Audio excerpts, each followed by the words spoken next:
మత్తయి సువార్త 24వ అధ్యాయము 4వ వచనం నుంచి చూద్దాం. యేసు వారితో ఇట్లనెను, ఎవడునూ మిమ్మను మోసపరచకుండా చూచుకొనుడి. అనేకులు నా పేరట వచ్చి నేనే క్రీస్తని చెప్పి పలువురిని మోసపరిచెదరు. మరియు మీరు యుద్ధములను గూర్చియు యుద్ధ సమాచారములను గూర్చియు వినబోదురు. మీరు కలవరపడకుండా చూచుకొనుడి. ఇవి జరగవలసి ఉన్నవి గాని అంతము వెంటనే రాదు. చాలు. జాగ్రత్తగా గమనించినట్లయితే అంత్య దినములు చాలా మోసముతో నిండి ఉంటాయి.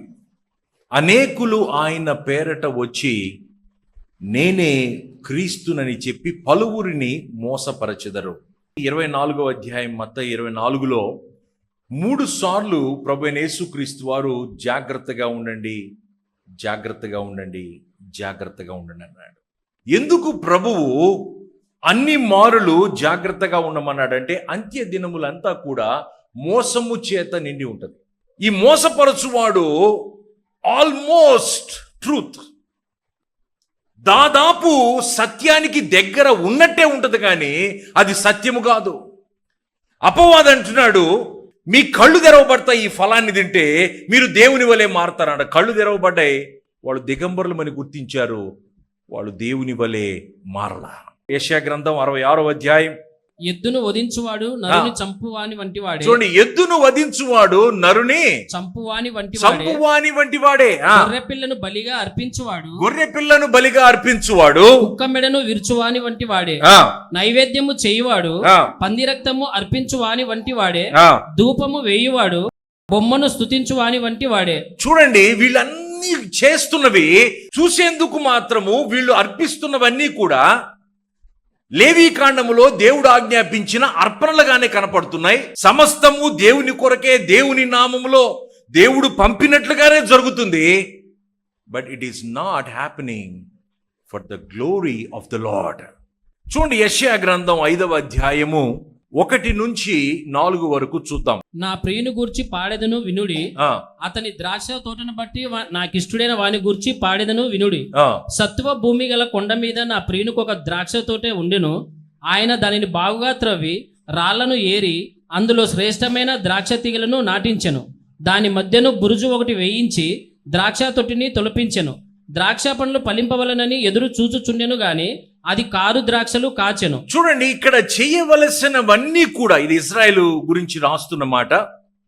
దేవుడు చెయ్యవలసినది సమస్తము చేసి, ఒక వ్యవసాయదారుడు ఒక పంట చేతికి రావడానికి తీసుకోవలసిన జాగ్రత్తలన్నీ తీసుకున్న తరువాత అది ద్రాక్ష పళ్ళ తోట అయితే, కారు ద్రాక్షలు కాస్తే వ్యవసాయదారుడు చాలా హ్యాపీగా ఉంటాడా? ప్రతి ఉదయమున ఆయన నాకు వినుబుద్ధి పుట్టించెను. ప్రభు యొక్క వాక్యాన్ని మనం వినాలంటే మనకు వినుబుద్ధిని ప్రభువే పుట్టించాలంట. అందుకని ఎన్నోసార్లు విన్నా, కొన్నిసార్లే వినపడతాయి దేవుని మాటలు. హల్లెలూయా. ఇది చాలాసార్లు విన్నానండి ఈ వాక్యాన్ని. ఎప్పుడు ఈ విధంగా నేను ఆలోచించలేదు. ఎందుకంటే ప్రభువును వేడుకోలే, ప్రభువా ఇదిగో నీ ఆరాధనకి వెళ్తున్నా, నీ సన్నిధికి వెళ్తున్నా, నాకు వినుబుద్ధిని పుట్టించు, వినేందుకు కావలసిన వినుబుద్ధిని నాకు దయచేయి అని మనం ప్రార్థన చేసినట్లయితే ఆయన మాట్లాడుతుంటే వినే చెవును ప్రభు మనకిస్తాడు. మనం వ్యక్తిగతంగా, కుటుంబంగా, సంఘంగా మనం ఫలించాలి. మనం రక్షించబడింది ఇతరులను రక్షణలోనికి నడిపించేందుకు. యోహాను సువార్త 15వ అధ్యాయం 16వ వచనము. మీరు నన్ను ఏర్పరచుకొనలేదు. మీరు నా పేరట తండ్రిని ఏమి అడుగుదురో అది ఆయన మీకు అనుగ్రహించినట్లు మీరు వెళ్ళి ఫలించుటకును మీ ఫలము నిలిచియుండుటకును నేను మిమ్మల్ని ఏర్పరచుకొని నియమించి తిని. దేవుని వాక్యం తెలియజేస్తుంది, మీరు వెళ్ళి ఫలించుటకు, మీ ఫలము నిలిచియుండుటకు. ప్రతి మనుషుని క్రీస్తునందు సంపూర్ణునిగా చేసి ఒక దినమున ఆయన ఎదుట నిలువబెట్టవలనని అని అంటున్నాడు కొలస్సీలకు రాసిన పత్రికలో పౌలు గారు. ఆయన రాకడ సమయమునకు నిలబడిన గుంపులో మనము ఉండేంత వరకు ఫలాలు కలిగి ఉండాలా. దానికి దేవుని యొక్క సహాయం కావాలా. ప్రభువా, నేను ఫలాలు కలిగి ఉంటే సరిపోదు, ఈ ఫలాలు అంతము వరకు నిలిచి ఉండాలా. లూకా సువార్త 5వ అధ్యాయం 5 నుంచి 7 వరకు. సీమోను ఏలినవాడ, రాత్రి అంతయు మేము ప్రయాసపడితిమి గాని మాకేమీ దొరకలేదు, ఆ. అయినను ఆ. నీ మాట చొప్పున వలలు వేతునని ఆయనతో చెప్పెను. ఆ, వారు అలాగు చేసి ఆ. విస్తారమైన చేపలు పట్టిరి. ఆ. అందుచేత వారి వలలు పిగిలిపోవుచుండగా ఏంటంట? వారి వలలు పిగిలిపోవుచుండగా వారు వేరొక దోణిలోనున్న తమ పాలివారు వచ్చి ఆ, తమకు సహాయము చేయవలనని వారికి సంజ్ఞలు చేసిరి. ఆ, వారు వచ్చి ఆ. 2 దోణిలు మునుగునట్లు నింపిరి. చూడండి, ఇక్కడ శిష్యులు చేపలు పట్టారు. ఈ చేపలు అయితే పట్టారు కానీ వలలోకి చేపలు వచ్చినాయి. చేపలు పడలేదని రాయలు అక్కడ, వలలోకి చేపలు వచ్చాయి. కానీ వలలోకి వచ్చిన చేపలు వల పిగిలిపోగా అవి నీళ్ళలోకి వెళ్ళిపోతూ ఉన్నాయి. వాళ్ళు అనేక మంది సహాయం తీసుకొని వాటిని దోణెల్లోకి నింపుతున్నారు. ఎందుకనంటే వలలు పిగిలిపోయింది. 10 ఏళ్ల క్రితం ఒక వ్యక్తికి సువార్త చెప్పానండి, కానీ ఆయన ఎంతసేపటికి ప్రభు దగ్గరికి రావడంలా, అందుకని విసుకొచ్చి వదిలేశా. అంటే వల పిగిలిపోయింది, మళ్ళీ తిరిగి ఆ చేప లోకంలోకి వెళ్ళిపోయింది. ఎందుకో తెలుసా? మన వాళ్లకు దేవుని యొక్క ఆత్మ ఫలములలో ఒకటి దీర్ఘశాంతం. దీర్ఘశాంతం అంటే మాట వినని వ్యక్తిని అనేక సంవత్సరములు భరించడం. ఇక్కడ చూడండి, వీళ్ళు 3.5 సంవత్సరములు పరిచర్య తర్వాత వాళ్ళు మళ్ళీ చేపలు పట్టారు. యోహాను సువార్త 21:10-12. యేసు, మీరిప్పుడు పట్టిన చేపలలో కొన్ని తీసుకొని రండని వారితో చెప్పగా, చూడండి, యేసయ్య అంటున్నాడు, మీరు ఇప్పుడు పట్టిన చేపలలో కొన్ని ఎప్పుడు తెలుసది?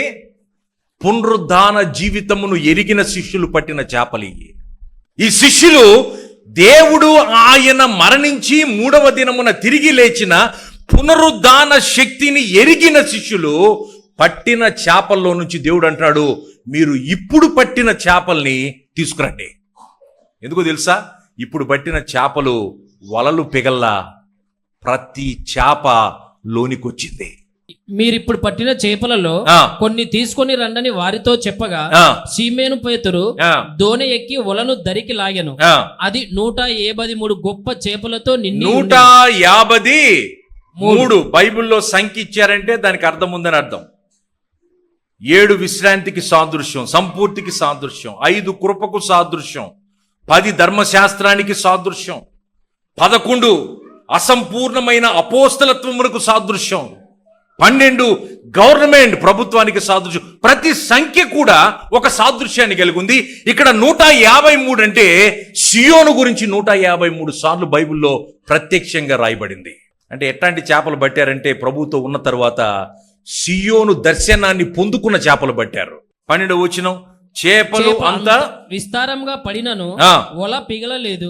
యేసు, రండి భోజనము చేయడని వారితో అనెను.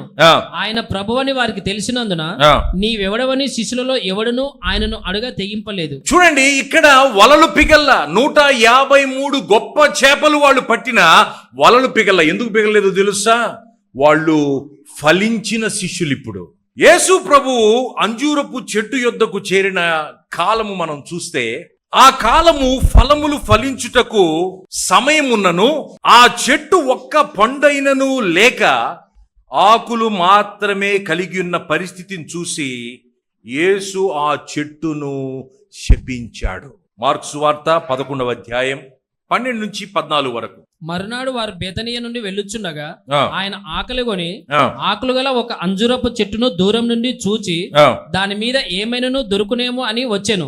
దాని యుద్ధకు వచ్చి చూడగా ఆకులు తప్ప మరేమీ ఏం కనపడ్డాయంట? ఎంతమంది తెలుసు ఆకులు పచ్చగా ఉంటే చెట్టు బాగా ఫలించినట్టు? అవునా కదా? కానీ దేవునికి ఆకులు కాదు కావాల్సింది, ఫలాలు కావాలా.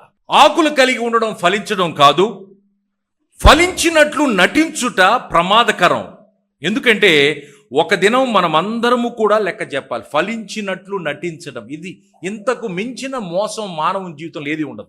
మనము పరిపక్వత కలిగిన వారి వలే, నో, అది కాదు దేవుని చెప్తుంది. నువ్వు పరిపక్వత కలిగి ఉండు. పరిపక్వత కలిగిన వారి వలే, no, that is wrong. You are deceiving yourself, you are deceiving others.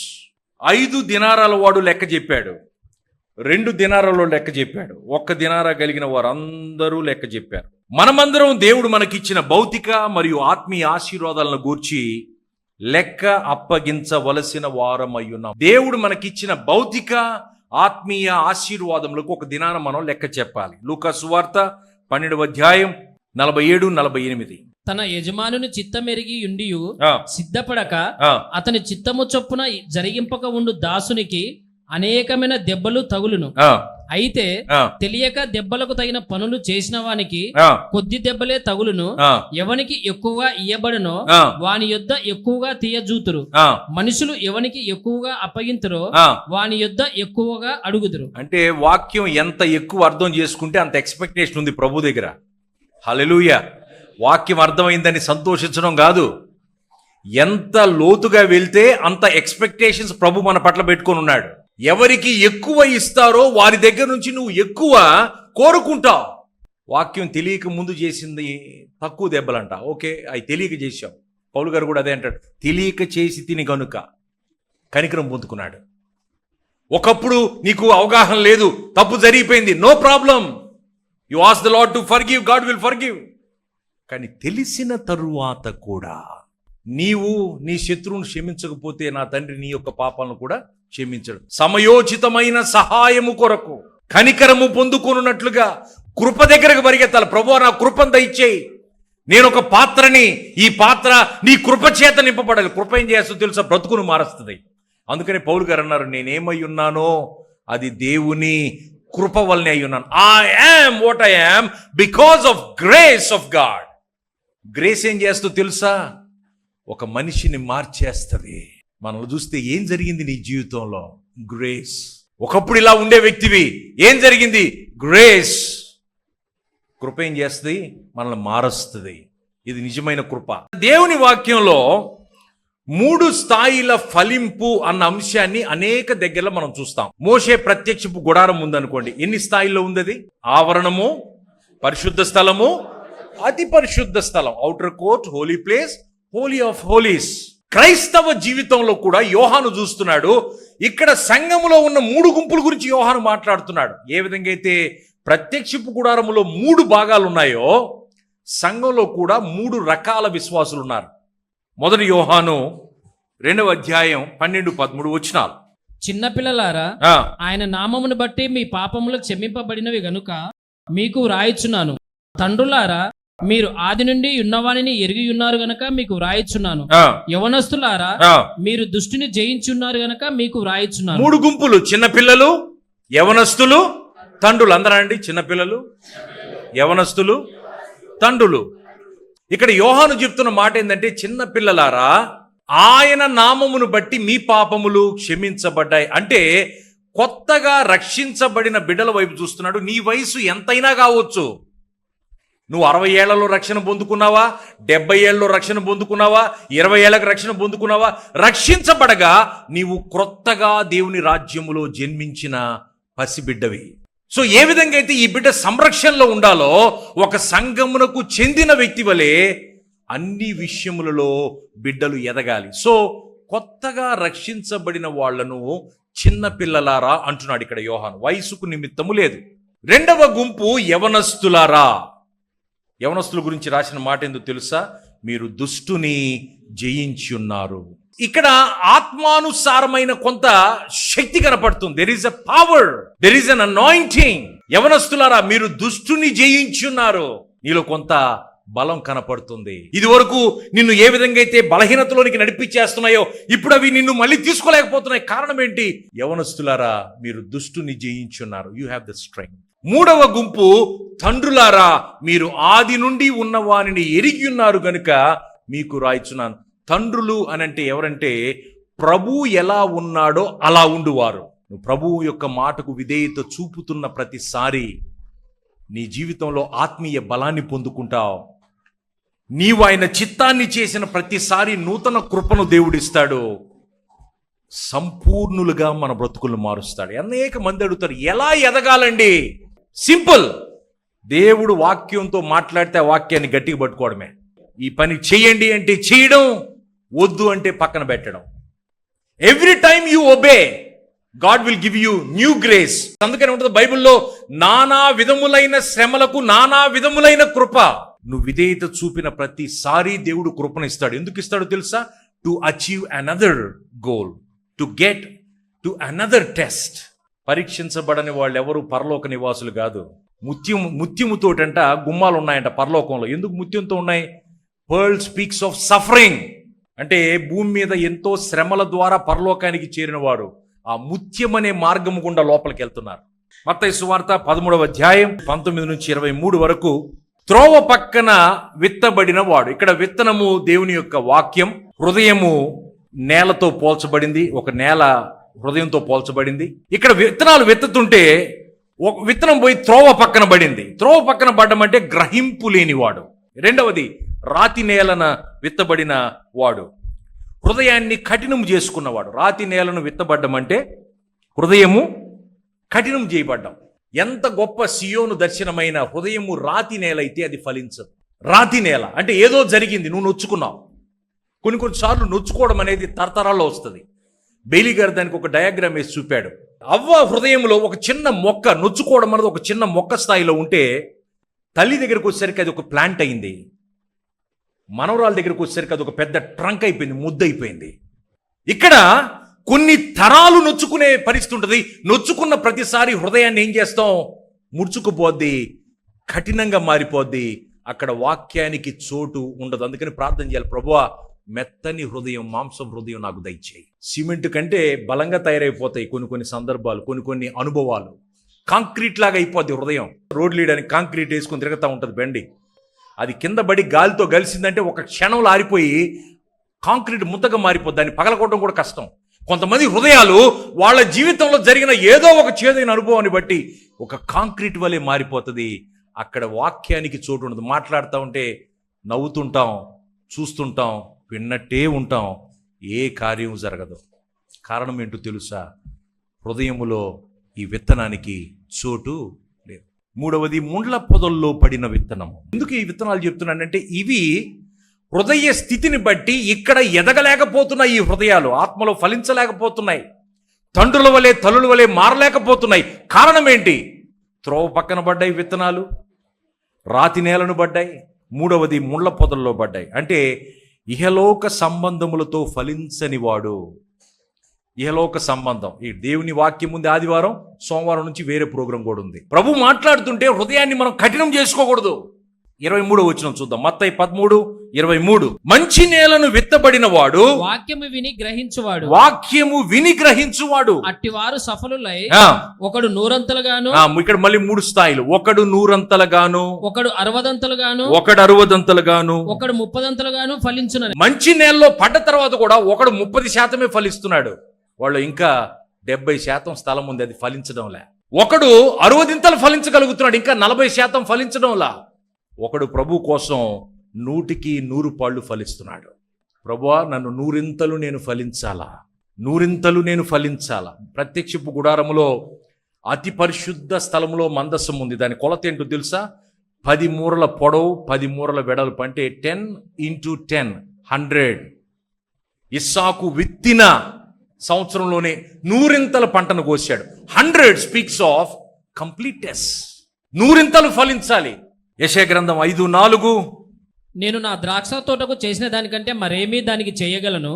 అది ద్రాక్ష పండ్లు కాయనని నేను కనిపెట్టినప్పుడు అది కారు ద్రాక్షలు కాయటకు కారణమేమి? చూడండి, ఈ కారు ద్రాక్షలు అనే మాటను మనం అర్థం చేసుకోవాలంటే ఆత్మీయంగా గలతీయులకు రాసిన పత్రిక 5వ అధ్యాయము 19 నుంచి 21 వరకు చూద్దాం. శరీర కార్యములు స్పష్టమై ఉన్నవి. అవేవనగా జారత్వము, అపవిత్రత, కాముకత్వము, విగ్రహారాధన, అభిచారము, ద్వేషములు, కలహము, మత్సరము, క్రోధములు, కక్షలు, భేదములు, విమతములు, అసూయలు, మత్తతలు, అల్లరితో కూడిన ఆటపాటలు మొదలైనవి. ఈ కారు ద్రాక్షలు ఏమన్నా హృదయంలో ఉన్నాయేమో మనల్ని మనం పరిశీలించుకోవాలి. వీటిని మరొక రీతిగా వాక్యంలో చూస్తే, పంటను పాడు చేయు గుంట నక్కలను గూర్చి జాగ్రత్తగా ఉండమన్నాడు వాక్యంలో. చూడండి, ఈ కారు ద్రాక్షలి పనికిరాని ఫలాలు, ఈ శరీర కార్యములు. ఆయన విత్తిందేమో మనం ఆత్మఫలం ఫలిస్తామని, కానీ ప్రభు కనపడుతుంది జారత్వము, అపవిత్రత, కాముకత్వము, విగ్రహారాధన, అభిచారము, ద్వేషములు, కలహము, మత్సరములు, క్రోధములు, కక్ష్యలు, భేదములు, విమతములు, అసూయలు, మత్తతలు, అల్లరితో కూడిన ఆటపాటలు. ఎట్లాంటి ఫలాలు కనపడుతున్నాయి? ఈ నా తోటకు ఇంతకంటే నేనేం చేయాలంటున్నాడండి ప్రభు ఈరోజు మనందరితో. నేను మీకు చేసిన దానికంటే ఇంకేం చేయాలి? కన్నీరు గార్చావు, నీ అవసరతలు తీర్చా, ఎందుకు? ఫలిస్తావని.